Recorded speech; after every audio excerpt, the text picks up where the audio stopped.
Bonjour à tous et bienvenue dans cette nouvelle édition des gens du dimanche. Aujourd'hui, commençons encore par l'info. Alors, premier grande info qu'il y a eu, c'est les uns après les autres, les pays européens ont suspendu le vaccin d'AstraZeneca, pardon, par précaution. Apparemment, il y avait des risques, dont une maladie qui revenait souvent avec des cas présumés de thrombose. C'était le mardi matin. Mais quand Jean Castex a reparlé, ça veut dire le 18 mars, alors il a décidé de faire le contraire. Il s'est dit que le vaccin avait été décidé qu'il n'était pas une menace. Et ce n'est plus trop une menace. Et Jean Castex, donc notre Premier ministre, l'a prouvé en se faisant lui-même vacciner. Ensuite, après presque 5 ans de retraite, le joueur Zlatan Ibrahimovic a décidé de reprendre sa carrière dans l'équipe nationale de Suède. Il a fait un tweet pour le dire. L'attaquant de l'AC Milan, âgé de 39 ans, a décidé de reprendre sa carrière pour le mondial 2022. Après, il a eu aussi une nouvelle carte d'identité qui sera faite. Et effectivement, une nouvelle carte d'identité sera faite pour tout le monde en France. Ça sera généralisé du début août en France. Elle sera plus petite, elle fait la taille d'une carte bancaire environ, et présente une puce électronique contenant des informations biométriques et un QR code. C'est pour permettre de mieux identifier, la personne qui se l'a fait voler ou pas. Ensuite, mauvaise nouvelle pour tous ceux qui ont récupéré des identifiants Netflix, car le géant du streaming serait en train de tester un moyen pour que les accès ne puissent plus être partagés en dehors du foyer. Donc faites attention, il risque d'avoir des personnes qui n'auront plus Netflix malheureusement. Ensuite, parlons un peu de Jean Castex et de sa prise de parole avec les confinements par département. Confinement qui n'est pas trop un confinement d'ailleurs quand on y pense. Alors, des nouvelles restrictions annoncées le 18 mars, effectivement. D'abord, les nouvelles restrictions, c'est plus à 18h le couvre-feu, mais 19h. Les 16 départements en confinement sont 7 jours sur 7. Les commerces essentiels seront fermés, sauf qu'il y a quelques commerces qui sont ouverts comme les coiffeurs, les fleuristes, les chocolatiers et j'en passe. Au fond, c'est pas vraiment un confinement si on y pense bien. Les lycées passent en demi-jauge, donc hybride. Une semaine sur deux pour tout le monde, sans exception. Et c'est pendant 4 semaines. Pour les sorties via une attestation, vous pouvez sortir à 10 km de chez vous, mais il n'y a aucune limite de temps, ce qui est une grande nouveauté. Les voyages entre les régions seront interdits et les vaccinations reprendront. Bien sûr, c'est les régions qui sont confinées.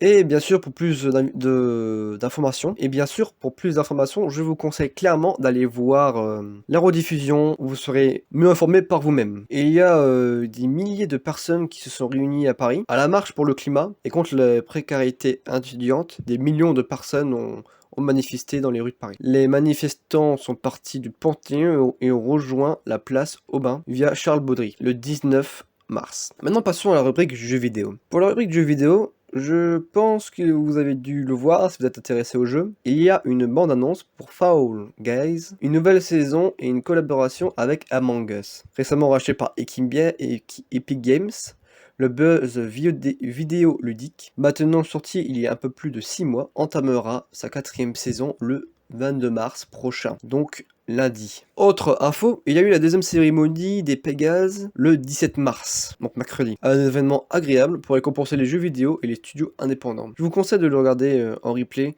si vous voulez savoir qui a remporté les prix. Et en plus, ça aidera la chaîne qui présente cela. Et ensuite, pour avoir un peu plus de visibilité et pour pouvoir mieux récompenser les prix. Maintenant, mon petit coup de gueule, c'est un tout petit coup de gueule. Ça fait longtemps qu'il n'y a pas eu de coup de gueule, mais bon, comme je vous l'ai dit, mon coup de gueule est la nudité sur YouTube. Vous allez me dire, c'est bien interdit, pourquoi tu parles de cela? Je préfère ne pas créer la confusion, je ne suis pas pour. YouTube a autorisé la nudité dans les vidéos de YouTube en rapport avec le yoga. Effectivement, car c'est un but pédagogique. Mais évidemment, c'est abusé par certaines personnes qui mettent des vidéos qui étaient sur d'autres sites, dont un site qui avait un logo orange et noir, comme disait Popcorn. Je vous laisse deviner quel site c'est, si vous avez une connaissance dans le sujet. Donc ceux qui font le yoga le pratiquent nu et ce n'est pas censuré. C'est monétisé, donc ça veut dire que vous pouvez gagner de l'argent dessus. Pour les youtubeurs pour les créateurs qui essayent de faire du contenu agréable et disons travaillé, on les censure très facilement par rapport aux musiques, etc. Nouvelles réformes et YouTube, etc. Mais par contre, pour mettre de la nudité sur YouTube, alors là, il n'y a pas de souci. Pour moi, c'est une honte. Sur ce, je vous laisse avec mon ami Noé. Bonjour et bienvenue dans ce nouvel épisode des gens du dimanche, donc dans ma deuxième partie.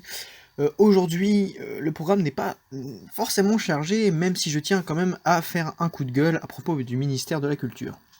Effectivement, j'ai envie de dire bien fait pour ta gueule Roselyne, qui est positive au Covid-19, qu'il a annoncé sur Twitter récemment. Cette même ministre de la Culture, qui d'ailleurs n'est pas actrice, qui n'est pas une artiste, mais bien une pharmacienne. Le paradoxe de cette petite histoire.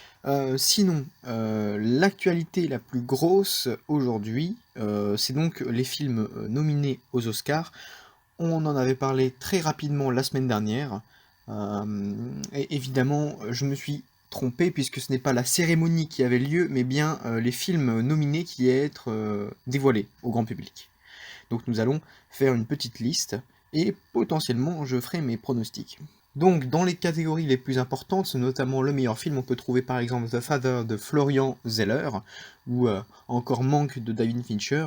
Je pense sincèrement que Mank, qui est un film d'ailleurs Netflix, a une grande chance de gagner. Toujours dans la meilleure réalisation, meilleur réalisateur, on a donc Drunk de Thomas Vinterberg, qui est un film qui a beaucoup fait parler de lui, que j'aime beaucoup. Je vous laisserai aller voir si ça vous intéresse. Toujours Mank de David Fincher. Drunk me paraît vraiment très adapté, et Mank également. Et je pense qu'on peut noter cette évolution vis-à-vis du cinéma étranger aux États-Unis à partir de l'année dernière où Parasite de Bong Joon-ho avait gagné l'Oscar du meilleur film, du meilleur réalisateur et du meilleur film étranger. Dans la catégorie meilleur acteur, on peut retrouver Anthony Hopkins dans The Father ou Gary Oldman toujours dans Mank. Donc toujours dans la catégorie meilleur film étranger, meilleur film international, on retrouve bien évidemment Drunk qui nous vient donc du Danemark, ou à Hong Kong Better Days, ou encore en Roumanie Collective. Donc on a cette année une diversité assez intéressante au niveau de l'origine des films. Assez intéressant cette année également dans les meilleurs films d'animation, on retrouve un Disney en avant de Dan Scanlon qui se retrouve face à Saul de Pete Docter et Kemp Powers qui est un Pixar. Dans la meilleure photographie, on retrouve Judas and the Black Messiah de Sean Bobbitt, ou encore Eric Messerschmidt dans Mank, qui, je pense, également peut gagner. Je pense sincèrement que Mank peut remporter beaucoup de prix cette année, puisque j'ai particulièrement adoré ce film. Dans la catégorie meilleure musique de film, je pense sincèrement que Soul peut remporter, face à Mank, par exemple, ou Da Face Bloods de... un film de Spike Lee, dont la musique a été faite par Terence Blanchard, ou encore Minari de Émile Mosseri. Dans les meilleurs effets visuels, on peut retrouver Tenet de Christopher Nolan, qui, je suis d'ailleurs assez déçu qu'il ne se retrouve pas dans la catégorie du meilleur film, puisque j'ai également particulièrement bien aimé ce film. Voilà, je pense qu'on peut conclure sur ce point Oscar avec mes pronostics. La cérémonie aura lieu, si je ne m'abuse, le 26 avril 2021. Pour terminer cet épisode et donc cette partie, je voudrais faire une petite publicité à mes amis Tchadé et Gapo qui viennent de sortir un EP qui s'appelle Aries sur toutes les plateformes de streaming. Tchadé qui avait déjà sorti un EP qui s'appelle toujours d'ailleurs Douche Froide. Je vous incite alors vraiment à aller écouter cette EP si vous êtes sensible au rap, si vous voulez découvrir de nouveaux auteurs. Donc merci d'avoir suivi cet épisode et comme toutes les semaines, on se dit à la semaine prochaine.